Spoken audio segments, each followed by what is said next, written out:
반갑습니다. 토리토리토리쌤입니다. 우리가 영어 문장을 쓸 때는 주절과 종속절의 시제를 동일하게 해야 한다는 시제일치 개념을 배운 적이 있는데요. 오늘은 그 시제일치가 적용되지 않는 예외적인 경우들을 배워보도록 하겠습니다. 그렇다면 시제일치 강의를 먼저 듣고 이 강의를 들어주셔야 이해가 잘 되겠죠. 그러면 어떤 경우에 시제가 일치되지 않는지 살펴보겠습니다. I learned that the earth blank round. 자, 이런 문장이 있어요. 그러면 나는 learned, 알게 되었다, 배웠다 이런 문장이네요. 뭘 알게 됐냐면요. earth니까 지구가 round, 둥글다 라는 걸 알게 되었대요. 자, 이 문장을 단순히 문법적으로만 따지자면 자, 앞부분 주절의 동사인 learned, 시제가 과거형으로 쓰였죠. 배웠었다. 자, 그렇다면 지구가 둥글다 라고 할 때 단순하게 생각하면 시제를 일치시켜야 되니까 이 종속절 자리에도 과거 시제니까 was를 써서 earth was round 이렇게 쓰실 수가 있을 거예요. 하지만 이렇게 되면 잘못된 문장이 됩니다.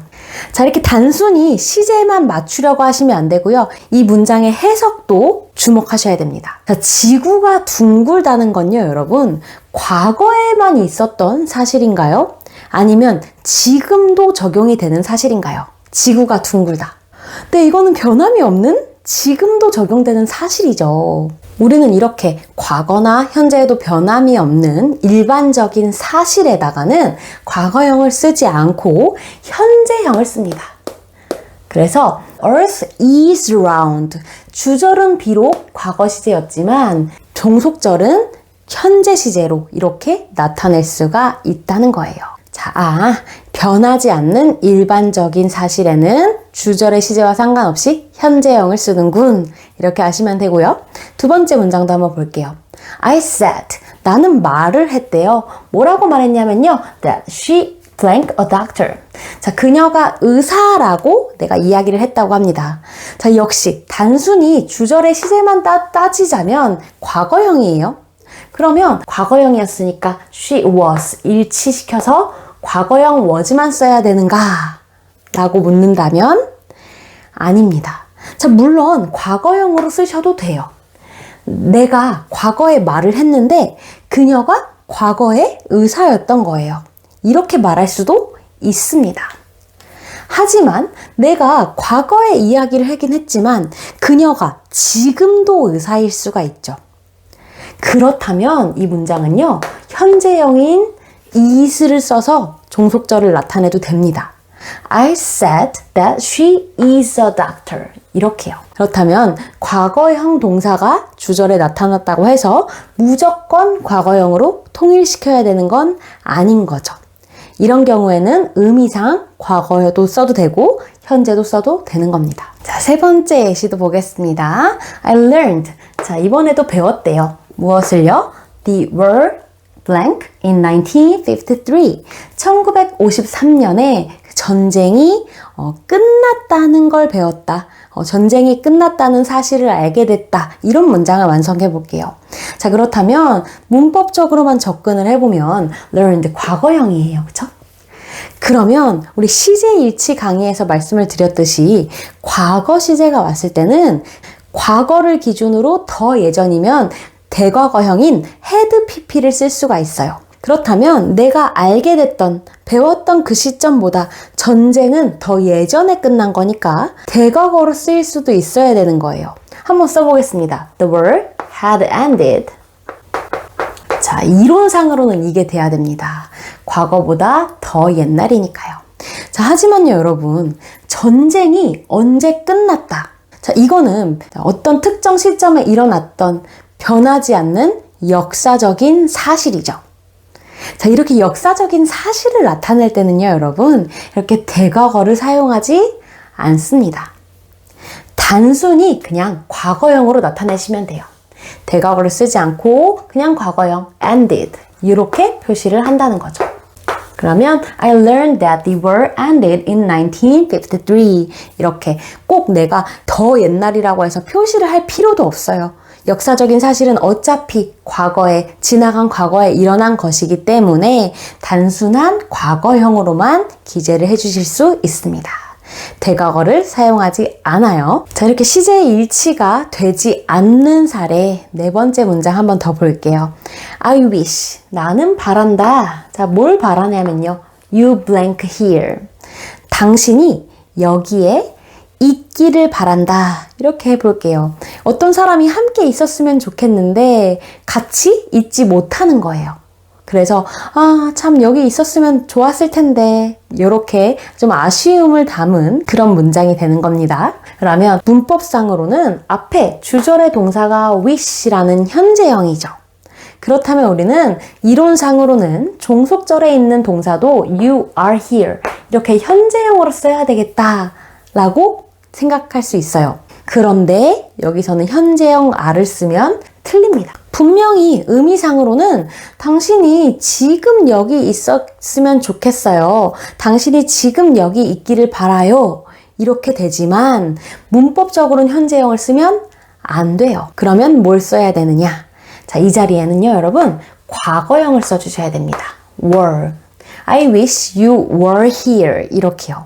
자, 이 4번 같은 경우는 여러분이 가정법이라는 문법을 알고 계시면 이해가 수월하게 되실 겁니다. 우리 가정법에서는요, 지금 내가 어떤 소망이나 바람을 가정에서 이야기하고 있을 때 그게 비록 현재의 소망일지라도 시제는 한 시제 늦춰서 과거형으로 표시를 하면서 이게 가정입니다. 이건 그냥 상상입니다. 라는 표시를 해주게 되어 있어요. 그래서 여기서는 가정법 문장을 만들었기 때문에 I wish you were here 이렇게 써야 됩니다. 자, 5번째 시제 일치 예외 문장 또 보겠습니다. I will call you. 난 당신에게 연락할 거예요. 전화할 거예요. 언제? when은 뭐뭐 할 때 이런 뜻이죠. 내가 뭐 할 때 당신한테 연락할 거냐면 she blank tomorrow. 네, 그녀가 내일 왔을 때, 도착했을 때 연락할게요. 이런 문장 만들어 보겠습니다. 자, 그렇다면 지금 주절의 시제를 한번 살펴보니까요. 미래형으로 돼 있네요. 너에게 미래에 연락할 거야. 전화할 거야. 이렇게 돼 있어요. 자, 그렇다면 우리는 단순히 생각하면 뒤에도 그녀가 tomorrow까지 있으니까 내일 도착했을 때니까 미래형으로 she will arrive 이렇게 쓰면 되겠다. 우리 도착하다 arrive라는 동사 써볼게요. 자, 이렇게 쓰시기가 쉽습니다. 그쵸? 당연히 앞에도 미래 게다가 tomorrow도 있어 하니까 미래니까 will 하면 될 것 같죠? 그런데 사실은 will을 쓰시면 안 됩니다. 이것도 틀린 문법이에요. 그럼 어떻게 써야 되느냐? 미래형으로 쓰시지 않고요. 그냥 현재형 arrive를 쓰셔야 돼요. 게다가 우리 she는 3인칭 단수에 해당합니다. 그렇기 때문에 그냥 arrive로 쓰면 안 되고요. 현재형일 때는 주어가 3인칭 단수면 동사에 s 붙여야 되죠. s까지 써서 arrives로 써주셔야 됩니다. 이것도 정말 좀 이상하죠? 분명히 미래를 나타내는 단서들이 엄청나게 많은데 이 종속절에다가는 미래를 쓰지 못해요.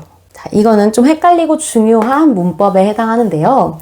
이렇게 시간을 나타내는 부사절이 나타난 경우, 자, 우리 시간을 나타낼 수 있는 건 이렇게 when, 뭐뭐 할 때, 혹은 after, 뭐뭐 한 후에, before, 뭐뭐 하기 전에, while, 뭐뭐 하는 동안에, until, 언제까지, as soon as, 뭐뭐 하자마자, 이렇게 시간을 나타내는 표현과 함께 쓰인 절이 왔을 때는요, 여러분, 이 시간을 나타내는 절 안의 시제는 현재 시제가 미래 시제를 대신합니다. 다시 한번, 시간을 나타내는 그런 부사절에서는 현재 시제가 미래 시제를 대신할 수 있어요. 그렇기 때문에 미래 시제를 아예 쓰지를 않는 거죠.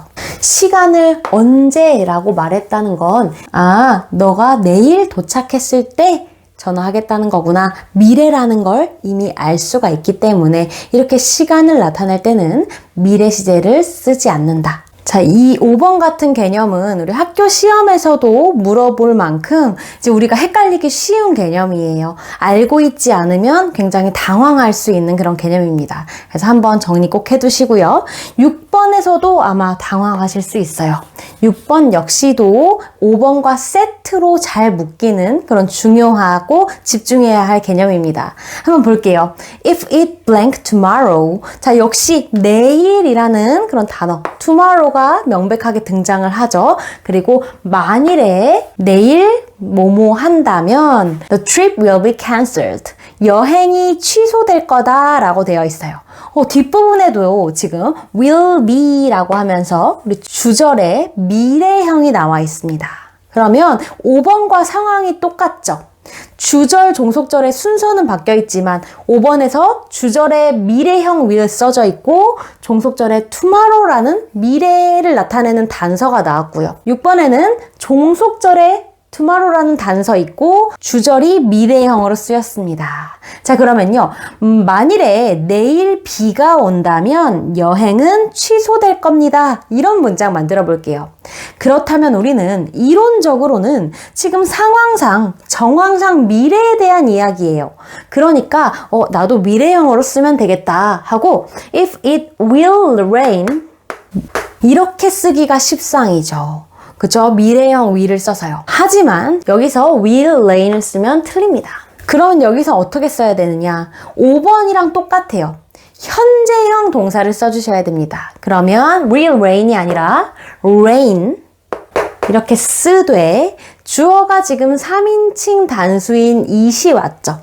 그렇다면 우리 현재 시제에서 주어가 3인칭 단수일 때 s를 붙여야 하므로 여기다가도 s를 붙여서 if it rains tomorrow, the trip will be cancelled. 이렇게 쓰셔야 됩니다. 자, 여기서는 왜 또 미래에 대한 글이 맞는데 미래형을 못 쓰냐 하시면 5번과 비슷한 이유입니다. 5번에서는 시간을 나타내는 그런 부사절.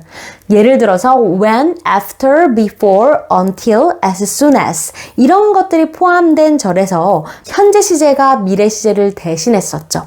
자, 이번에는요. 어떤 부사절이 등장을 하냐면 만약 뭐뭐라면 즉 조건을 나타내는 그런 부사절이 등장을 한 경우입니다.